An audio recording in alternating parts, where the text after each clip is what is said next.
Well, well, well. What do we have here? Well, thank you for joining me today and visiting. I really appreciate it. Today's video is we're going to try to figure out and discuss as we go along what makes this knife so special. Why is this a legendary camp knife? Okay, now not this one particular, but the style, the grind and everything about Mr. Horace Kephart's knife. Before we get started though, I want to thank my patrons on Patreon because without them, then this channel wouldn't be able to go where it's going. And I also want to thank Mr. Denny and his grandson especially because out of nowhere, they shipped me a package with a bunch of primary sources for me to dive into and read and stuff so I can share them with you guys. And I'll also, as I get time, and I'll upload them onto my website, www.honorableoutfitters.com. That way all of you can enjoy them as well. You know, it was a gift from Mr. Denny. He told me that, if I could use them, then he was happy to send them my way. But I do want to share them with you guys because I thought he was just going to send me some scans and stuff of these things, but he shipped me a box. So thank you again, Mr. Denny, and please tell your grandson as well that I appreciate the kind gift. All right, so this is called a Kephart knife. Now this one was made by Darcy Quap of Prairie Forge and Axe. Now they don't have a website. If you want one from him, you're gonna have to get on Facebook, but it is an incredibly good Kephart knife. Now there's tons of them out there, but most of them don't try to pick up the nuances because, modern camp crafters and bush crafters, they like certain grinds and things. But since we're into experimental archaeology here, I and Mr. Quap worked very hard on trying to make an exact reproduction of this knife with the information that's out there and available. There's only two known to exist. Mr. Becker, who, those of you who are in the knife world, he owns one, okay, and he was very generous with on some of the forums, giving details and pictures and things like that so that knife makers can appreciate it as much as he does. And the other one's actually in the museum dedicated, well, I'm sorry, not a museum, but a museum display that's dedicated to Mr. Kephart. So what's the deal? What's so special about this? Why did Kephart choose this particular style? Well, to answer the quick way is we have to take in time all the historical aspects of it. Mr. Kephart was alive in the early 1900s. And just like so many other camp crafters out there, camp craft writers, he just loved camping. He fell in love with camping. He loved hunting. He's just an avid outdoorsman. So his knife was designed with the outdoorsman in mind. Now, many people speculate that he got the overall design from a butcher knife, like a cut down, modified butcher knife, which could be. Mr. Kephart, from anything and everything I've read, doesn't explicitly say that, but there are a lot of nuances about it that resembles a butcher knife. And so hunting comes into big play. Wood's use as being utilitarian is going to come into play. He had his original made by a blacksmith, his community blacksmith.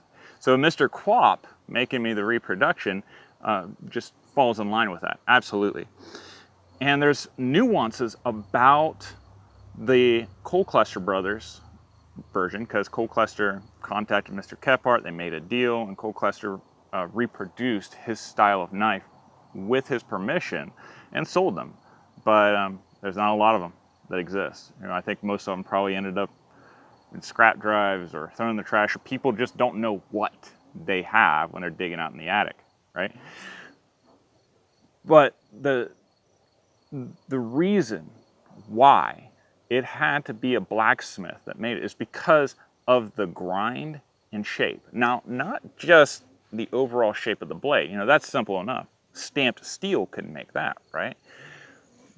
But the profile of the blade itself can't be made on machine, okay? So there has to be someone in their hands making this to be an accurate reproduction. So Mr. Quap, he worked really hard, and he and I discussed things, and he took very dedicated measurements, and this is what he came up with. So again, if you're interested in this blade, contact Mr. Quap, Prairie Forge and Axe. So let's talk about the shape. So we're going to use a piece of paper. There's lots of different grinds out there for knives, and for the most part, all of them are made on flat steel. You know, it's just a bar of steel, it's flat, and you shape it, okay? And this is going to be exaggerated, but Horace Kephart's knife has a slight belly to it. Again, this is exaggerated, okay?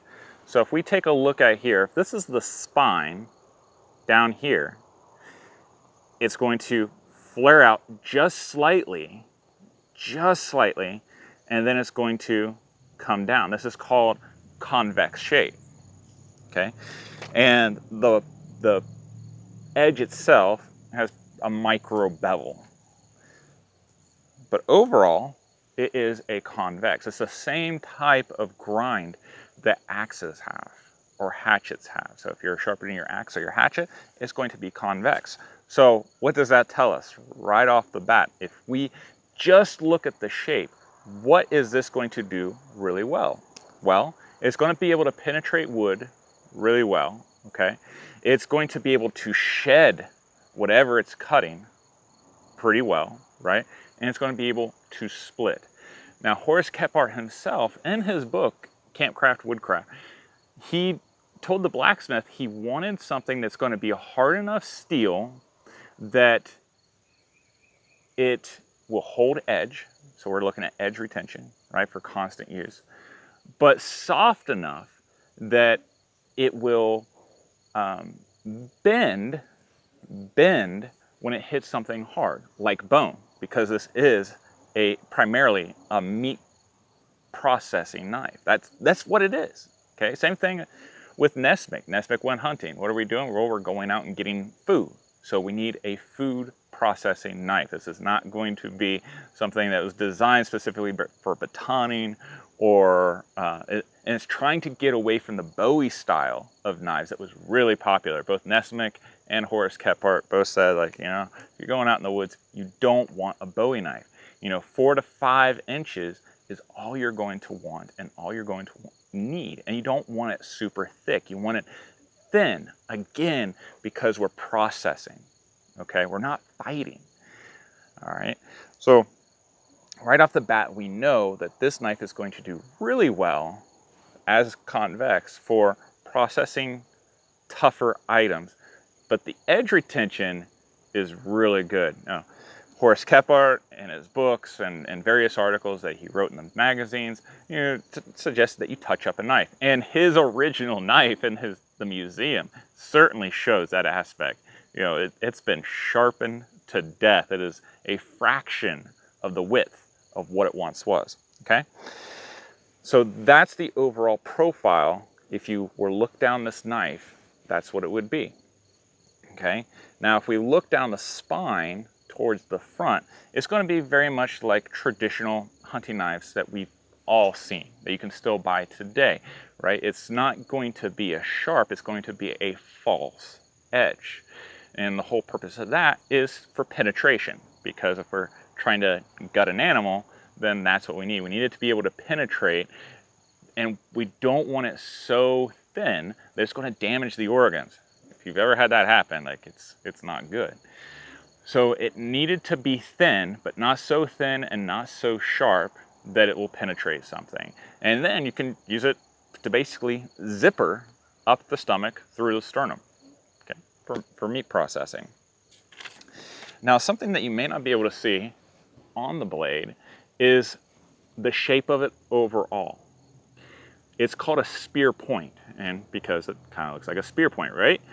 But to keep in mind, we're not looking again at two straight parallel walls. It actually comes out just slightly. So as an exaggeration,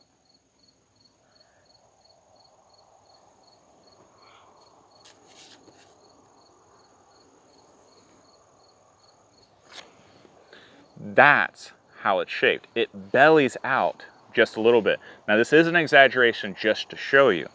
It mostly is parallel for the first 2 to 3 inches of the blade, and then it really starts diverting here. Now, this is where I think the genius of the design lays, personally. I've used all sorts of different knives, and this one, I think, is designed with a balance that I don't think anyone else really thought of until Mr. Kephart. Now, Mr. Kephart's knife is actually shaved down even in the handle to give it balance. Okay, so we're talking about weight, but that weight is also considered up here to the point in its use. And we're going to show you what I mean by that. But if I open up my bag and I bring out various other shaped knives. If you've liked this video so far, please click like, that way other people find it. We really appreciate it, and it helps them out. You'll be doing them a big favor. Thank you.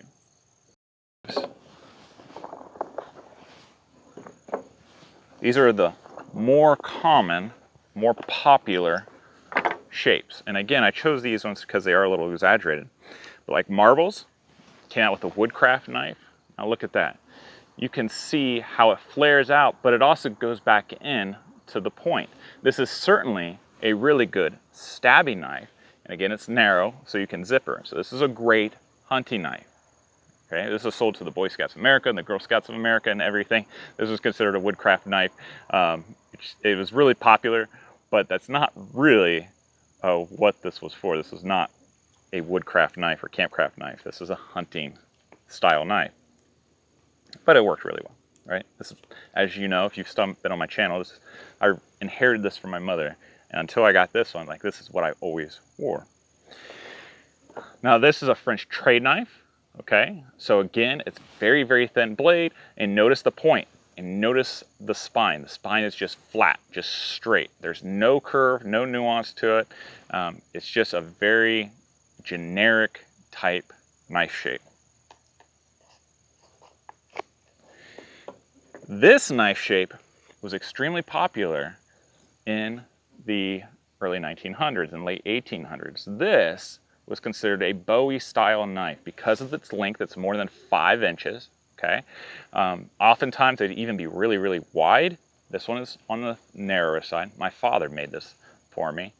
But it does have a clip point, okay? So now we're starting to think again more in line with like the marbles knife.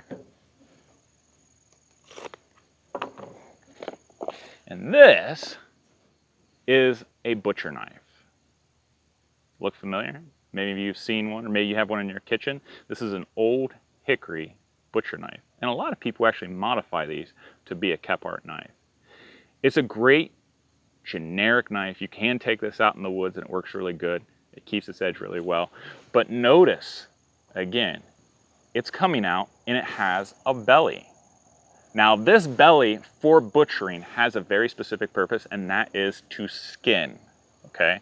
So as you're going along, you're reaching, that roundedness helps you flesh out an animal, okay? But there's something more to that belly when we go to Mr. Kephart's knife. Let's talk about, and we've talked about this again before, mechanical advantage of your knife. Doesn't matter what knife you have. If you're holding it out like so, and you push your stick towards the tip, the stick has the mechanical advantage, right? It's going to be able to move it really easy. However, the closer you go to the handle, the more difficult it is, because now the mechanical advantage is closer to the wrist because it's closer to your fulcrum. Mechanical advantage, all right? So whenever you're using one of these other types of knives, especially like this one, see how thin it is. then the mechanical advantage again is increased because of the center of the handle. So we're talking about mechanics and math and science and all of that just with a knife. All those things come into play when you're trying to get something that's useful overall.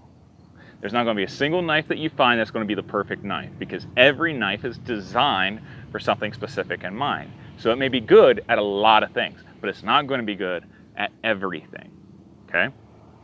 All right, so we have the mechanical advantage aspect that we're talking about. Where does that come into play with this one? So I have all my knives here, and I'm going to show you why the mechanical advantage of this knife is superior for cutting tasks, okay? So as you make a feather stick, you know, feather sticks used a lot, but you're basically trying to take very small pieces of wood down so you can light it on fire, all right? Now, if I take my knife here and I start at the tip, when you're using your knife, you always want to go from tip to back, generally, okay? And you're going to basically slice, because there's little teeth all along the edge of your blade. So if we go from tip to back, because of that weight towards the front and that belly, I'm consistent. I can be consistent all the way down with my slicing to make thick or thin.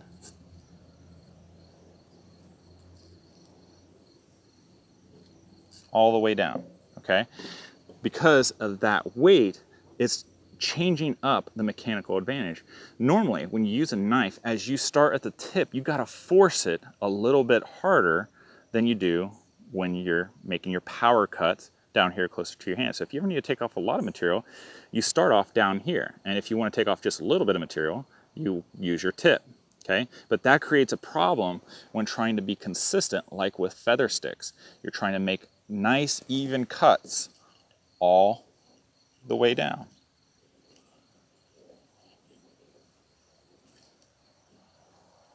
Whether it be itty bitty curls, nice wide curls, it doesn't matter, right? Because of that power. Now, get a brand new stick, get my other knife, I'll take my Western, like that. So it's a lot harder for me to be consistent with this one because of the weight.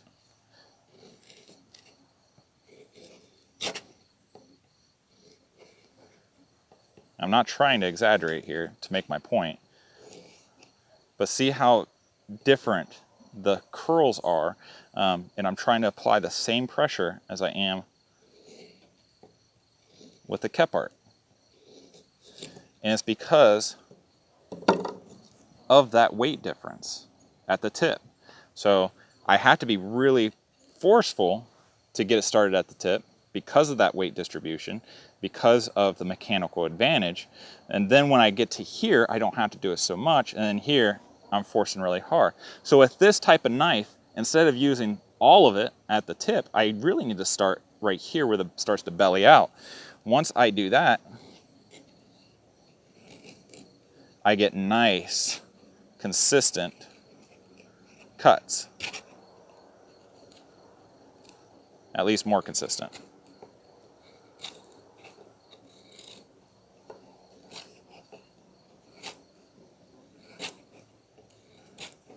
Okay? Because of that belly. Now if we go to the trade knife, which is just your traditional, almost steak knife type shape, and we do the same thing, tip to back. It's a lot harder because of the shape itself, because the center of the handle to the tip is offset. So you kind of have to go at a much steeper angle to really get the consistent cut that you want to take, okay? And this can be kind of awkward in most scenarios because I have to change that angle almost in line with the stick that I have in itself.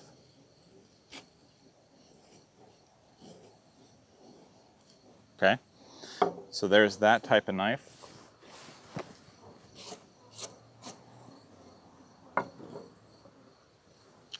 What about the Bowie style knife? Okay, so again, the center of the point on this knife is roughly in center with the handle. Okay, and it does have a belly, but it's parallel. The lines are completely parallel. So how do we adjust this? Do we have to use it kind of like the trade knife? If we use it like the trade knife, it doesn't really catch until it gets to that belly.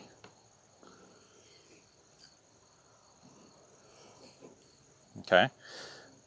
If we go start at the belly, much like the Kephart, I'm able to keep more in control, but again, the force of it is very different. You can see how all of a sudden my cuts speed up. Once it gets to that point, it's all the way down.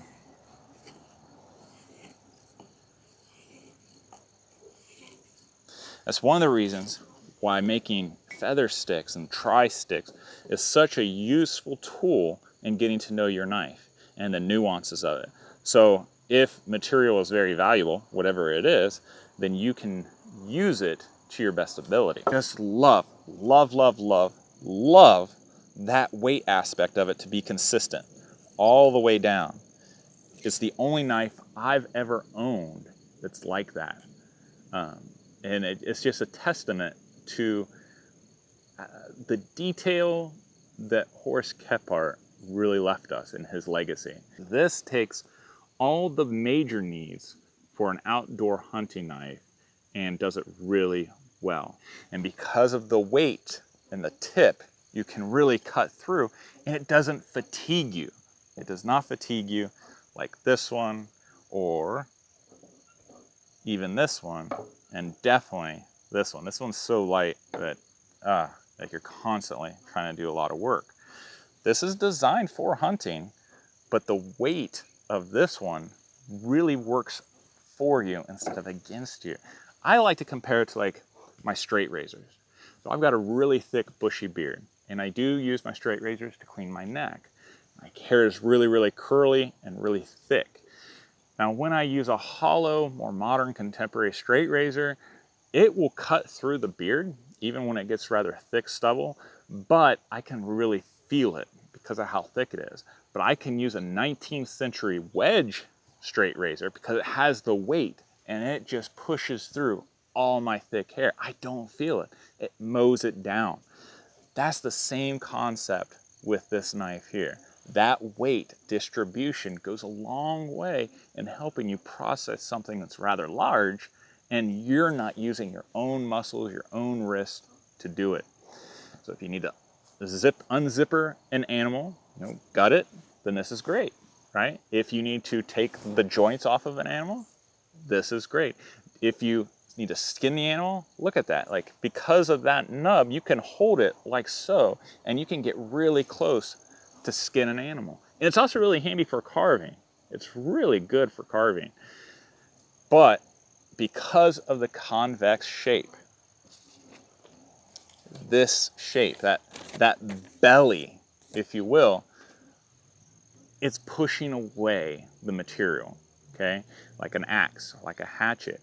It's not really good at slicing nice and thin. It's good for splitting apart things. So for fibrous things, like tissue, it's really handy. For something that's really compact, like an onion or potato, not so much. And Horace Kephart and Nesmith carried pocket knives for their other uses. And there are 4-inch blades. So if you really needed a food processing knife, like if you really are cutting potatoes or onions or things like that, then you have your pocket knife. You don't necessarily need something like this. But if you need to process your animal, then this is the knife to have. So that's the nuance of it. That's the nuance of the Kephart blade. Well, I hope you liked the video. If you do, please click like, that way that people find it. We really appreciate it. If you haven't subscribed yet, hit subscribe, because next week I'm kind of revisiting old equipment that was used primarily for the outdoorsman in high brush, briar, snaky areas. There's your hint, snaky areas. If you have snakes, then you might want to get one of these for yourself. If you're tramping in the woods, it's a nice thing to have. Horace Kephart didn't really like them though. And if you're a Horace Kephart fan, he's got a lot of advice. Maybe it's not for you, but we are going to examine it and we're going to talk about it. I think you'll like it. So hit subscribe.